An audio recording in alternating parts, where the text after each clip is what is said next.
లేచి నిలుచుండి సార్ కొరకు ఎదురు చూసి మొత్తం కూడా ఒక రీసౌండింగ్ మెసేజ్ తో మీరు ఆహ్వానించిన మన హరీష్ అన్నకు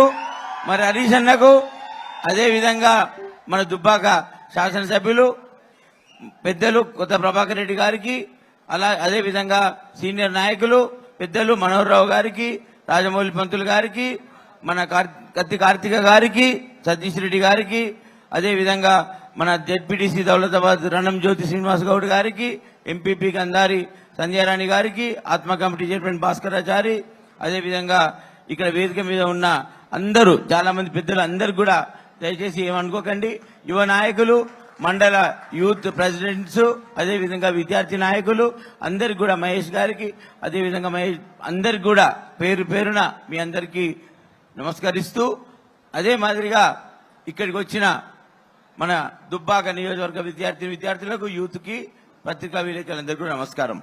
చాలా సంతోషం ఈరోజు దుబ్బాక నియోజకవర్గంలో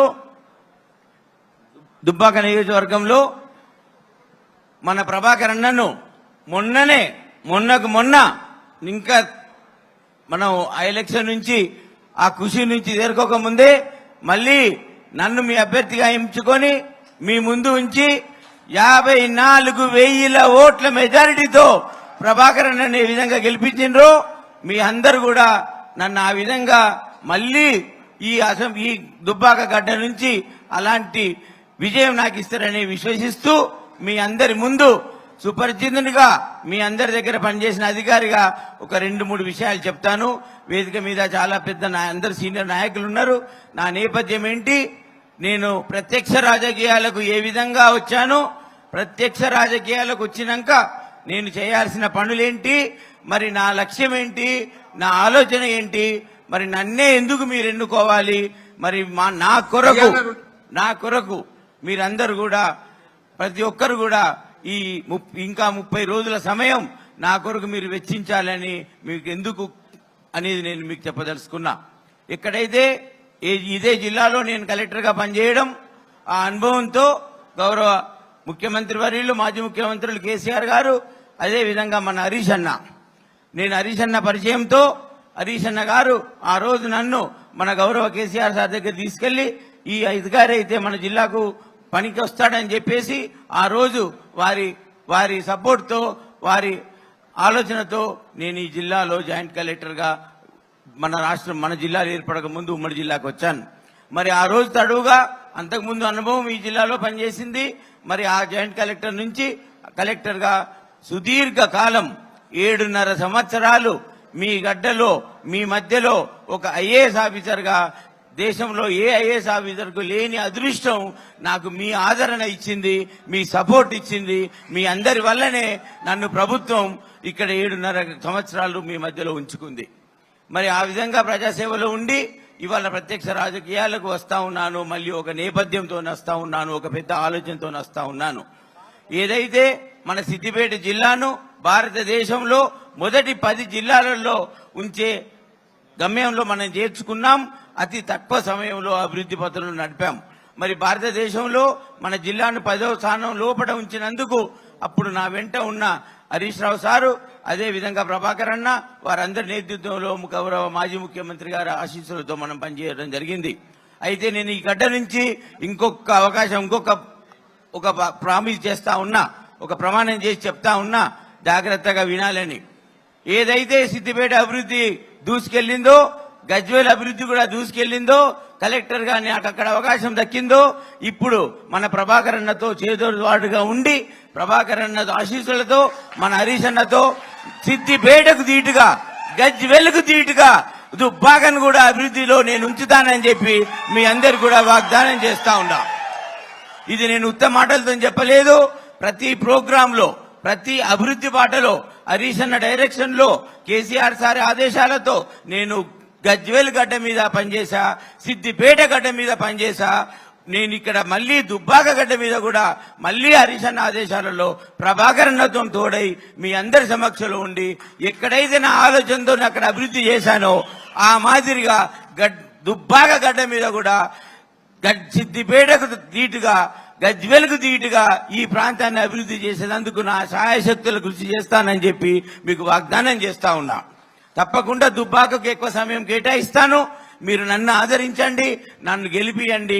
మీ బాటలోని మీ దీవుల్లో ఉంటాను. నేను ఇక్కడ ఎవరైతే మీరు వచ్చారో మీరందరూ కూడా యువత. మరి నేను ఏ విధంగానైతే నా నేపథ్యం చెప్తాను. ఇప్పుడు నేను కలెక్టర్గా రావడానికి పోటీ పరీక్షలు పాస్ అయ్యి ఇవాళ కలెక్టర్కి అయ్యాను.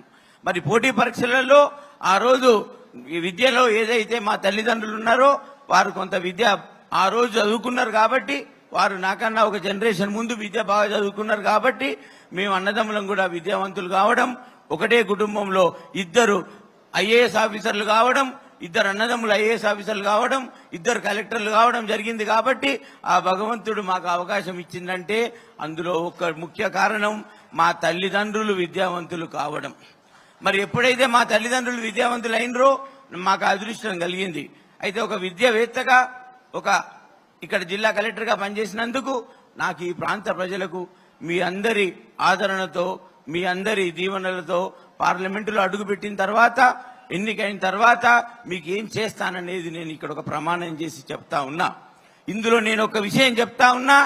మీ అందరికి కూడా ఏదైతే పోటీ పరీక్షలకు మనం చేస్తా ఉన్నామో, ఇవాళ యువత విద్యార్థినులు హైదరాబాద్ లో పోటీ పరీక్ష రాయాలంటే కోచింగ్ సెంటర్లకు వెళ్లి 1,10,000 రూపాయలు ఫీజు కట్టాలి.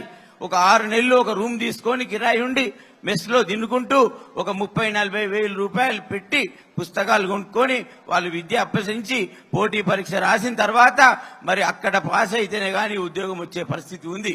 మరి మారుమూల దుబ్బాకలో నియోజకవర్గంలో ఉన్న యువతకి, విద్యార్థినులకు ఈ ప్రాంతంలో పనిచేసి ఈ ప్రాంతం నుంచి నాకు ఒక పేరు ప్రతిష్ట తెచ్చిన ఈ గడ్డకు మరి నేను ఏ విధంగా రుణం తీసుకోవాలనేది నా ఆలోచన. దాని కొరకు నేను యువతకు, విద్యార్థినులకు చేయూతగా ఉండడానికి ఈ దుబ్బాకలో ఇలాంటి హాల్ కట్టి ఇక్కడే కోచింగ్ సెంటర్లు పెట్టి ప్రతి పోటీ పరీక్షకు మీ అందరికి శిక్షణ ఇచ్చి మీ అందరి నుంచి ఎక్కువ మంది ఉద్యోగులు అయ్యే విధంగా శ్రమిస్తానని చెప్పి నేను ఈ వేదిక మీద ప్రమాణం చేసి చెప్తా ఉన్నా.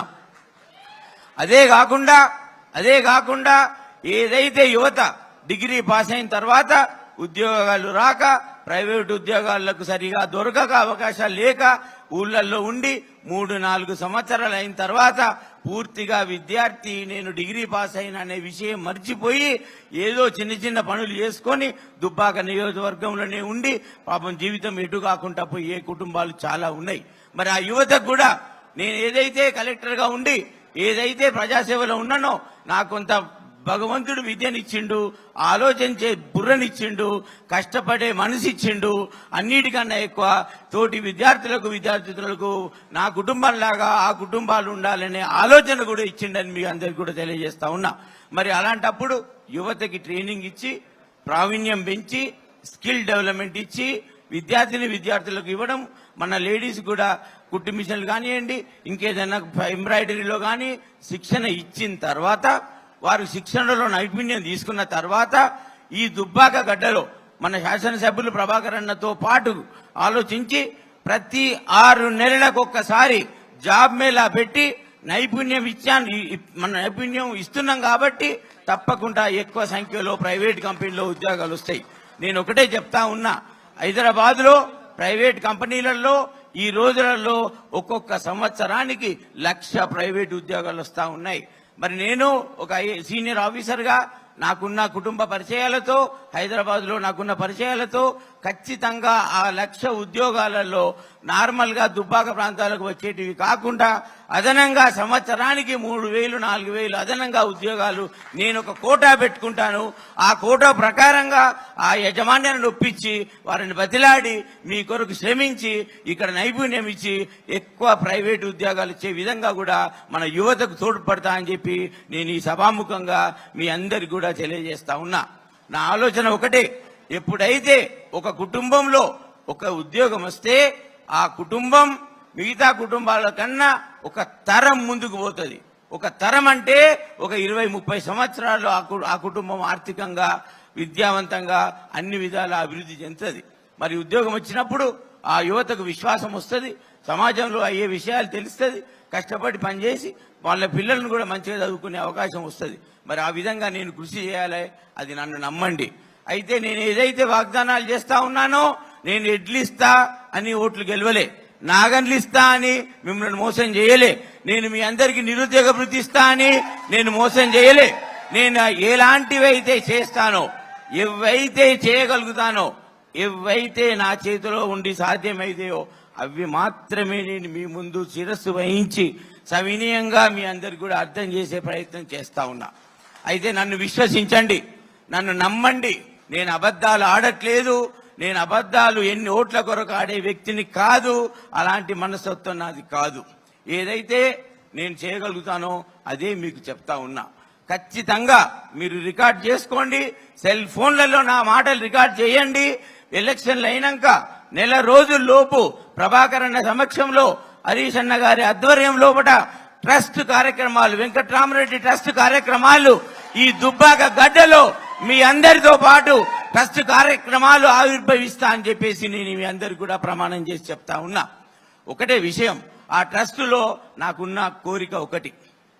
ఏదైతే నేను ఆఫీసర్గా వివిధ హోదాల్లో పనిచేశానో చాలా నిరుపేద కుటుంబాలు వచ్చినాయి సార్. నారాయణ కాలేజీలో, చైతన్య కాలేజీలో, సిద్దిపేటలోనో గజ్వేల్లోనో చదివిపిస్తా ఉన్నా, స్కూల్లో చదివిపిస్తా ఉన్నా. 50,000 రూపాయలు మొదటి సంవత్సరం ఫీజు కట్టిన, రెండో సంవత్సరం ఫీజు కట్టాలంటే అప్పు ఆల్రెడీ అయింది, నేను కట్టలేని పరిస్థితిలో తల్లిదండ్రులు ఉన్నారు. పాపం విద్యార్థులు తల్లిదండ్రులు పడ్డే బాధ ఆలోచించుకొని బాధపడి దీనంగా నా దగ్గరికి వచ్చిన రోజులు చాలా ఉన్నాయి. మరి వాటికి ఏదైతే భగవంతుడు నాకు ఉమ్మడి కుటుంబం ఆస్తి ఇచ్చాడో, ఉమ్మడి కుటుంబం అన్నదమ్ముల దగ్గర నుంచి నేను తీసుకొని మా అమ్మ అన్నదమ్ములందరితో మాట్లాడి ఇవాళ ఉమ్మడి కుటుంబం ఆస్తి నుంచి ఒక 100 కోట్ల రూపాయలు నేను సేకరించి పీవీఆర్ ట్రస్ట్ అనే కార్యక్రమం వెంకట్రామరెడ్డి సేవానిధి అని చెప్పి వచ్చి నేను మీ దగ్గరికి వస్తున్నా. నేను ఈ ఎన్నికలలో నిల్చోమని నన్ను హరీష్ అన్న తట్టి ఎప్పుడైతే నన్ను అడిగారో ఆ రోజు నేను హరీష్ అన్న గారికి నేను ఒక మాట అడిగా.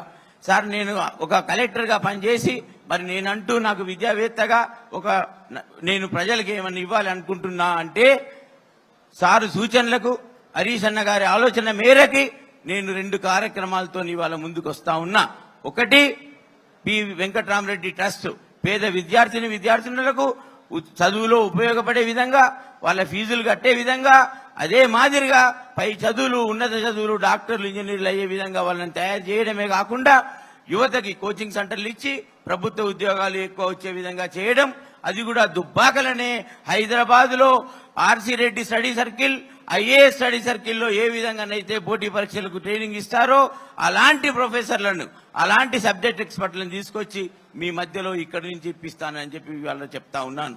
అదే మాదిరిగా మనకు ఇంకొక హరీష్ అన్న నాకు ఇంకొక ఆలోచన ఇచ్చారు.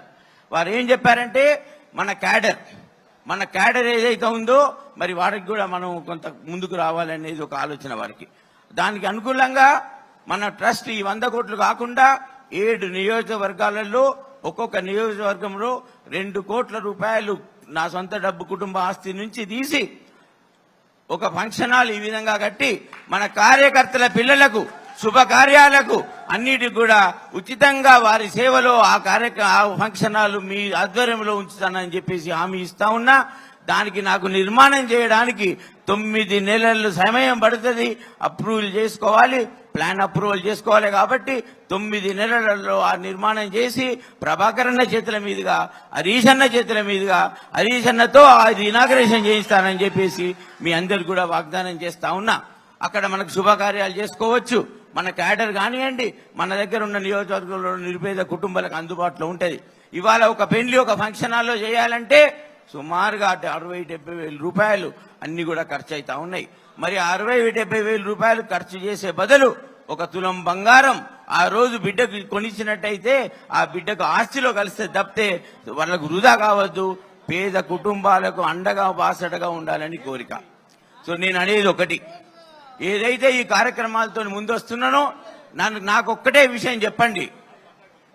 మొన్న ఎన్నికల్లో స్వర్గీయులు పెద్దలు రామలింగారెడ్డి గారు చనిపోయిన తర్వాత ఏదైతే ఉప ఎన్నికల్లో జరిగిందో ఆ ఉప ఎన్నికలలో ఒక అభ్యర్థి అసత్యపు మాటలు చెప్పి మోసగించి మీ ఓట్లు దొంగిలించి మిమ్మల్ని మోసం చేసి 4 ఏళ్లలో మీకు ఏం కూడా చెప్పినా ఇవ్వకుండా ఆయనను మీరు నమ్మి ఓటేసి మళ్ళీ మోసపోయి మొన్నటి ఎన్నికల్లో ఆయనను మళ్ళీ పరాజయం చేశారు.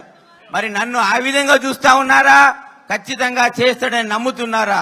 నమ్మినట్టయితే 2 చేతులు ఎత్తి నమ్ముతున్నామని వాగ్దానం చేయండి. నమ్ముతున్నారా? నా మీద విశ్వసిస్తున్నారా? ధన్యవాదాలు. ప్రతి ఒక్కరు కూడా పెద్ద గొంతుతోని నన్ను విశ్వసించినందుకు. అయితే నేను ఒక చిన్న విన్నపం మీకుంది. నాకొక్కటి మీరు చేయాలి. మరి ఎన్నికలు ఖచ్చితంగా 30 రోజులు మాత్రమే ఉన్నాయి. 30 రోజులంటే 30 రోజులే ఉంది. మరి ఈ 30 రోజులలో ప్రతి ఒక్క విద్యార్థిని ఇవాళ యువత తప్పుదోవ పడతా ఉంది. మతమని అదని ఇదని ఎటు కాకుండా అయోమయ పరిస్థితిలో ఉంది. మరి ఇక్కడ మీ దగ్గరే ఉండి మీలో పనిచేసిన నన్ను కోరుకుంటారా? అసత్యపు ప్రచారం చేసి మిమ్మల్ని ఒకసారి మోసగించి మరి ఆయన కోటేస్తారా? మీరే నిర్ణయించుకోవాలని చెప్పి మీ అందరిని కూడా కోరుతా ఉన్నా. ఇంకొక విషయం, మీరు మీ కుటుంబ సభ్యులు గ్రామాన చర్చ పెట్టండి. నా ప్రోగ్రామ్స్ ముందు తీసుకెళ్ళండి. నాకు మీరు చేదోడు వాదోడుగా ఉండండి.